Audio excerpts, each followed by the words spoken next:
So Robert Redford is going to be 84 years old in August. There's Bob. Brilliant actor, Sundance Kid, you know him. Now, he went on CNN and said, look, I'm voting for Joe Biden. No surprise. Redford's a liberal, although he has voted for Republicans in the past. He's not crazy liberal.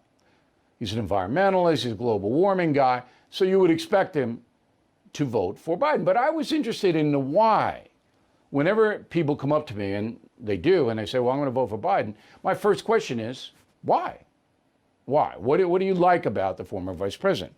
4 things that Redford pointed out. The first thing is that he believes that Trump is just in it for himself and Biden is a man of the people, not in it for himself. Well, I would say, well, what about Hunter Biden? And what about all that money? What about Joe Biden's brothers and all that money that they all derive from the government, that all these contracts came from Joe Biden's position? What about that? Is that a man of the people? That's what I would say to Bob Redford, who would never in a million years talk to me. Second thing, Redford objects to Trump calling journalists enemies of the state. Okay, I guess since Redford went on CNN, he thinks CNN's an honest broker of the news. It isn't. I could prove that a million different ways, but Bob thinks it is. And then he says, and Trump retweets white power stuff. This goes back to a Florida thing where somebody in the background of a Trump rally said white power, and the president retweeted it. Now, I don't know whether Donald Trump heard the comment was made in the background. But I'm a logical man. I've never heard Donald Trump in more than 30 years say anything about white power or anything like that at all. But why would you promote white power when everybody's trying to demonize you as a racist? That doesn't make any sense at all. And the president quickly evaporated that tweet, okay, that retweet. So it doesn't make any sense he would do that.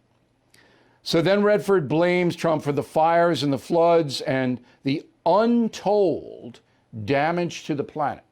It is true that Donald Trump is a supporter of the fossil fuel industry, and Redford is not. So that's the big thing. All right, that's why that's big.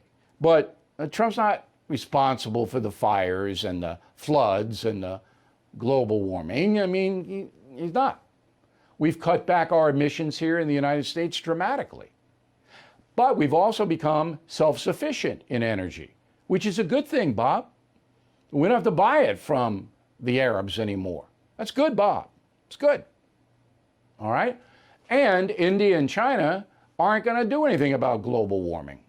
Though even if we gutted our economy and thousands of Americans lost jobs in the energy sector, it wouldn't do any good because China and India aren't going to comply. Right, Bob? Finally, Redford believes that Biden has the experience and intelligence that will bring back dignity and efficiency to the White House.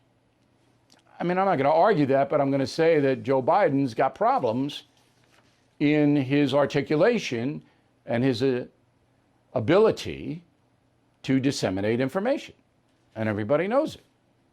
So anyway, I'm not mocking Robert Redford. That's not what I'm trying to do here. All right, he's way more responsible than many of them out there in showbiz land.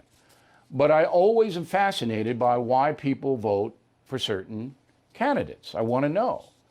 And that would be my rebut to Robert Redford, but it wouldn't change his vote because he hates Trump. And I go back, it's not about Trump versus Biden, it's about Trump versus Trump. Bill O'Reilly is back on TV and only on The First. No Spin News, every weeknight at 8 p.m. Eastern, only on The First.